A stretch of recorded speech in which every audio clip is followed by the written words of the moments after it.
Guys, welcome back to my channel, and if you're new, welcome. I am in the midst of no spend January, but luckily I received a $15 Taco Bell gift card this past Christmas. And I was going to go to Taco Bell earlier in the week, but I read that they're releasing some new items on the 16th, so I decided to wait and use my gift card for something new because I just went to Taco Bell like last month for the chicken nuggets, which I'm still thinking about, by the way. If you didn't get a chance to try those, I'm sorry. I feel like you really missed out. But they released these new garlic nacho steak fries, which have a pico de gallo on them, like their shredded cheese blend and a new garlic ranch sauce. So that was like a little bit interesting to me. I don't know how that's going to taste, so we'll see. I am a little bit bummed that it still doesn't come with like a side of nacho cheese sauce to dip, but I feel like this is pretty adequately wet, and I don't like too many wet foods, so we'll see how it goes. And then these grilled burrito chicken dippers, and they came in chicken or steak, and I opted for the chicken because I did get steak on my nacho fries. And these were part of their new Discovery Luxe box, which I guess they're going to change it like every month or so, or whenever they have a new product to feature. So for $9, at least that's where it is where I live, you get their featured item. In this case, it was the chicken dippers. And then you've got a Doritos nacho cheese locos taco, and then a regular hard crunchy beef taco. I opted for soft because I didn't want too many hard shell things. And then cinnamon twist. And you can swap the cinnamon twist for nacho cheese sauce and tortilla chips for no charge, or for an upgrade, tortilla chips and guac. And it also came with the drink.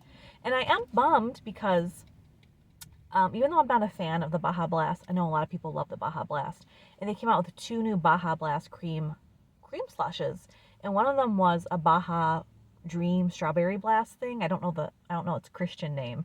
I'm sorry, forgive me. But it had like strawberry freeze in it, and then a cream freeze. And I'm a sucker for a cream slush. My mouth's watering, and I couldn't afford it. For me to upgrade my drink to the smallest version of that cream slush, I would have been like $15.89. And I'm really trying my best to do no spend January. So this altogether was $14.83. So I have 17 cents left on this. So we'll see if I remember this in the future. So I'm going to pop into my drink. And I opted for root beer again just because this is going to be my gripe every time I get Taco Bell. I miss their cherry Pepsi. I really do. They have the best cherry Pepsi on the market. Ooh, but this root beer is pretty good too. So let's go ahead and try the chicken dipper first. Can you guys see me okay with the sun?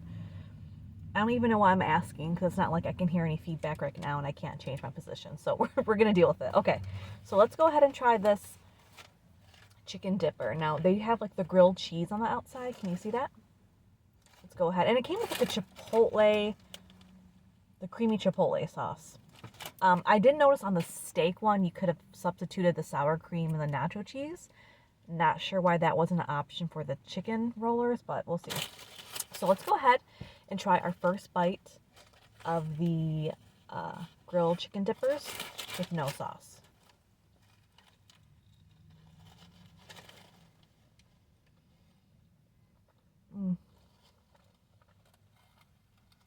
Okay, it has the cantina chicken in it, the slow roasted. It's not the chunks, but like the shredded kind. Try it again.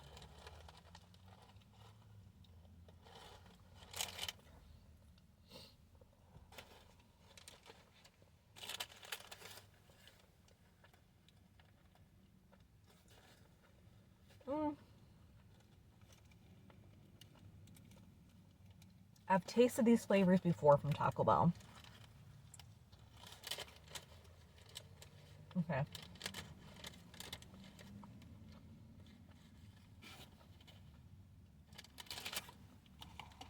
It's pretty good. Now, if you were just to order these on your own, without the Discovery Luxe box, it would have been $4.99.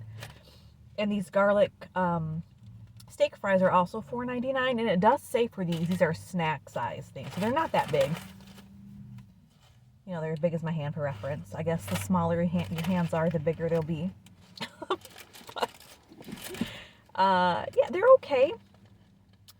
I've tasted this before, like in their chicken, like roll-up things. It almost reminds me of, like, is it the cheesy bean and rice? I don't know.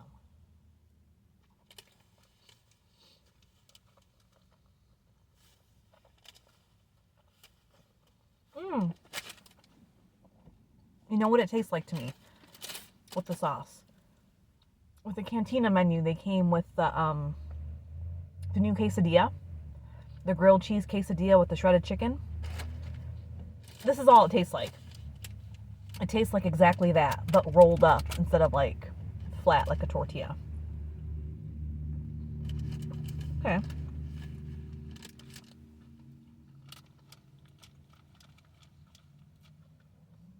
I'm just taking a few bites while it's warm. Not too bad. I got it part of the box, so I guess it's worth it, but I couldn't imagine paying $5 for this.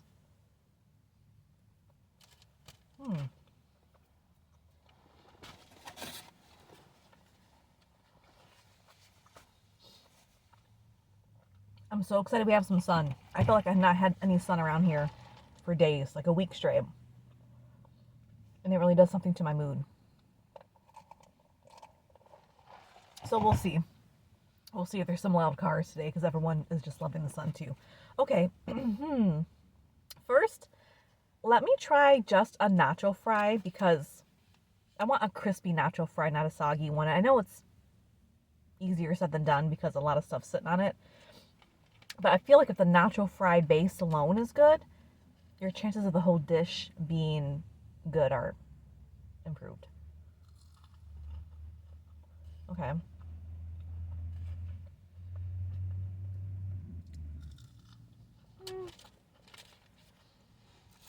Now, I don't see tons of steak on here,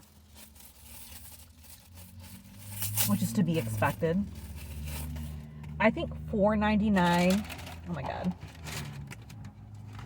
I think $4.99 for this is a fair price. It is. It does seem kind of small, but okay.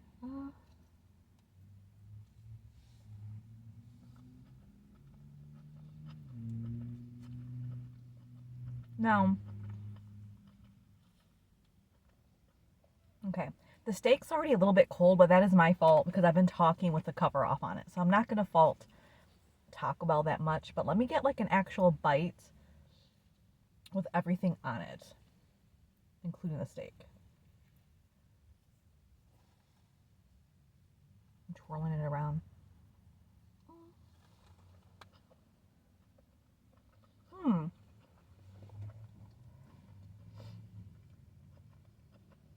Okay. I don't really get much flavor from the steak.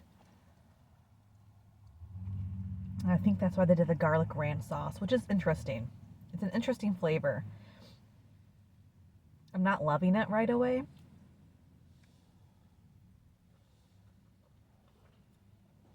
Where'd my napkin go?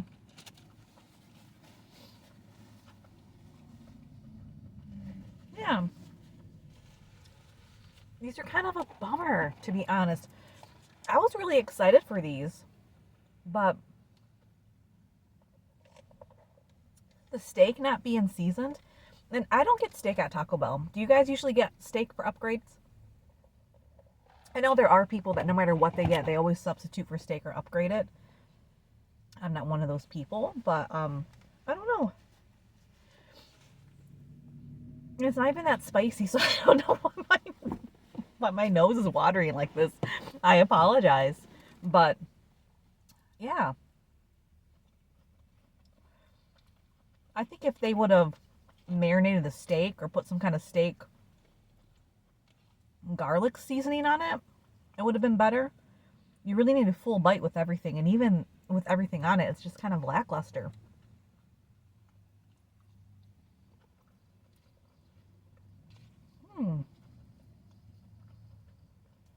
Yeah, I don't know. For me, the garlic ranch, it doesn't really taste like ranch, and it doesn't really taste that garlicky. Like an overpowering garlic.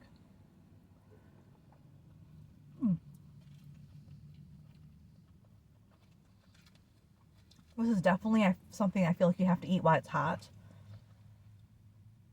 Like I can't imagine heating this up even later and like the integrity still being there. But it was something new.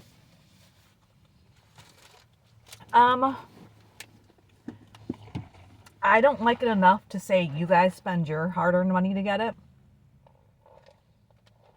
Now, if you don't mind spending $5 change and trying it out for yourself, go ahead. But I would honestly say, like, skip this. And I guess give this a try if it's part of, like, the Discovery box. I might get into my crunchy taco in a second. So overall, like, it's okay. Like, in my opinion, not as good as the chicken nuggets, but like we're kind of comparing two different things. They are going to be releasing new items throughout the year, though, which is intriguing to me. But this was just okay. But I would at least maybe go with these. Try these and skip the garlic ranch nacho fry things. So sorry.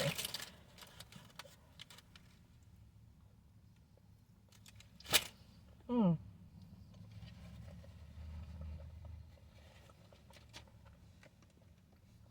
going to talk a little bit about trash TV. Just for a little bit. Or until the end of the video, I guess. Housewives chat. So I've not talked about Housewives in a little bit.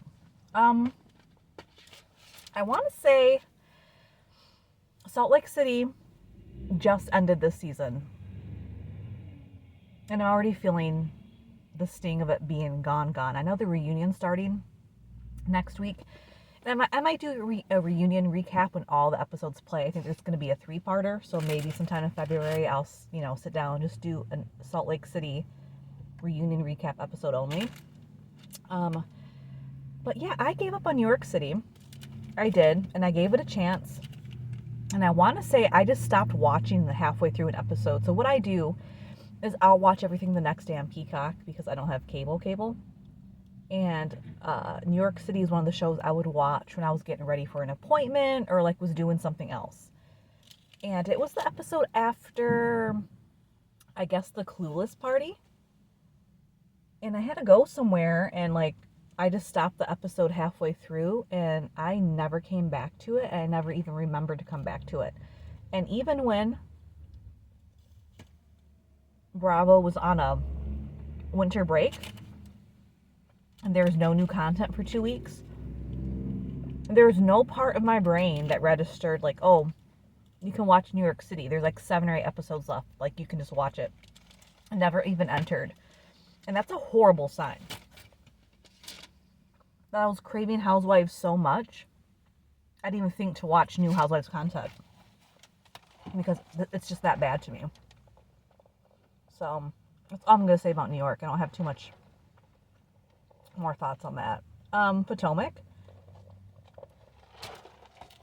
I want to start off by saying Potomac was one of my favorite cities for a long time. I was there from the beginning. I enjoyed it. Like back when Charisse was on it, when Katie was on it, and she was trying to get that guy with the missing finger to like propose to her.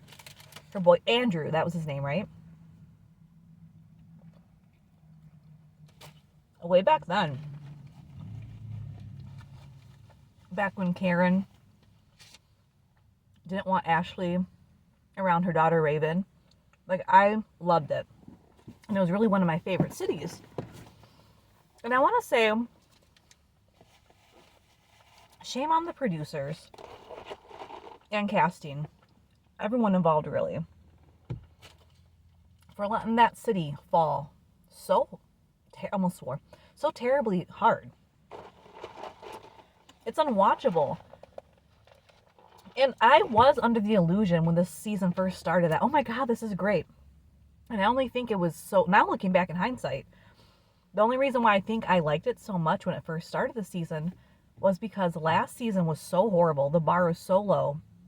And then right away, I think episode like 4, they went on that house trip where they're just fighting constantly, like Karen and Jacqueline and Mia. And Giselle wasn't even there for most of those episodes. And it was refreshing. I really enjoyed it. But then when they came back from that trip, and it seemed like 5 or 6 episodes where they really weren't all together at all, like little fractions of groups here and there, I wasn't enjoying it.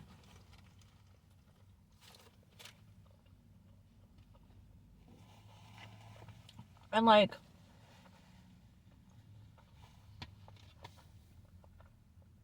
it's one of those moments where it's like, am I the one that's out of touch?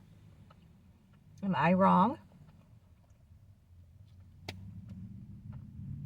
Because all these other bloggers and like podcasters are like really praising this season. Well, there are a few podcasters who aren't really liking Potomac either.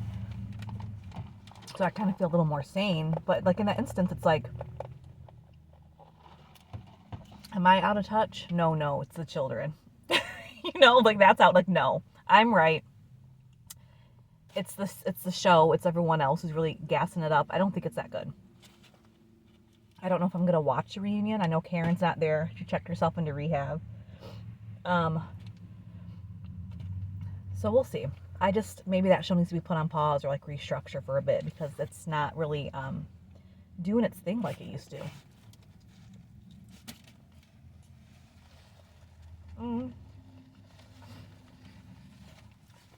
Now Beverly Hills is still stagnant to me. There's nothing really shocking or interesting at all about it. And one of the latest episodes where all the women are fighting at the Viper room, and they're all at that table together.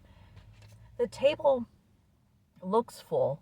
There's a lot of people there, but it feels so empty to me. I'm watching it and I'm like, there needs to be some other people. And that's such a weird feeling because every single seat was taken around that table. But I didn't really get anything from anyone except Dorit and Kyle. And they're like really screaming at each other. Jennifer Tilly is just fading into the background, which, I mean, she's a friend of, so that's fine. I'll give her a pass. But everyone else, oh God, I thought I forgot my soft taco. Isn't really bringing it. Garcelle, I think, is just average this season. She's really busy with her son's modeling career and whatever Lifetime movie she's working on. Is it Bose or Boz? Bose? She's okay. She's trying to get into it. She's putting in some effort, but it's a kind of like a quiet type of like effort. So I'll give her a pass. I'm fine with Erica this season. She's given us so much over the years. Like, this can be an off season for her. That's fine. I'm starting to get annoyed with Sutton. She does this thing where she'll like say things, but then say she says it on accident. I'd rather she say it like with her whole entire being. Like, really get in there and start some stuff.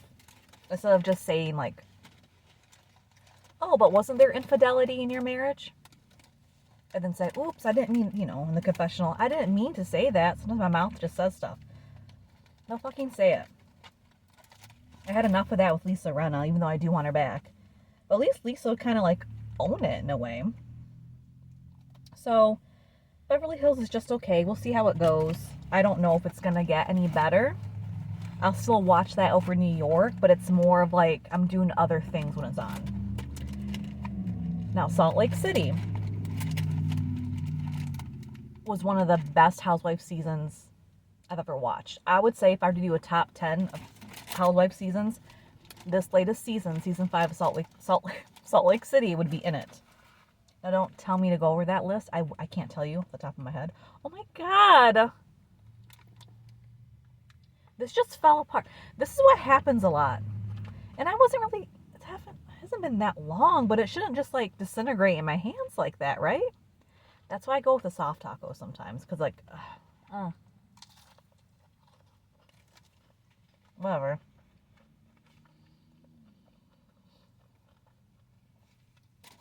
Oh my God, speaking of Salt Lake City, Do you see Jen Shaw? She's getting out even earlier now. They're saying like before Thanksgiving of 2026. She's going to get out even earlier. When everything's said and done, I'm going to say she's going to get out like in August of 2026. But it was a really good finale of Salt Lake City. I love people screaming at each other on a table. At a table. My favorite. When I see a huge table and a big dinner happening, I get really excited because I know something's going to happen. Someone's going to cry. Someone's going to yell. Someone's going to say something dumb.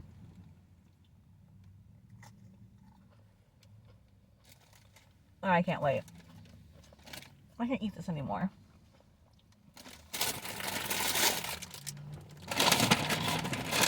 It just disintegrated in my hands. So when Heather was prompted by production, right, to play that game of like everyone pull out their phones and read the meanest text. Basically, give the phone to someone who wrote the meanest text about and have them read it out loud. That was prompted by production. It had to have been. Then my question, and these are the moments like I know this stuff is staged, you know? I know this isn't true reality TV. Production's getting in and saying like, hey, sorry, I'm trying to pull out these cinnamon twists. You know, so production's really getting in there and saying like, you know, maybe mention this a certain way or like bring this up. They're not really telling them what to say, but they're like nudging it. And that's what had to happen because it was just too convenient. Each woman had exactly one mean thing to say about someone else. It would have been funnier to me if they would have said, I said this about you, Lisa, and then 3 other people were like, yeah, I also said this about you. That would have been funnier to see like how many times someone else said something mean about you, except instead of it being like a tit for tat type of thing. Oh my God. And like, were these texts? Or are these like things in their notes app that they were going to say in a confessional? Because for me, being a Scorpio, I would have been like, you said that about me, but who did you send it to? And what did they say back? I'd be a little detective about it. Oh my God. But who knew Angie K was such a comedy queen? When she wrote about Bronwyn, when she said, and she wears that hot dog outfit to remind us that she sucked her way to the top.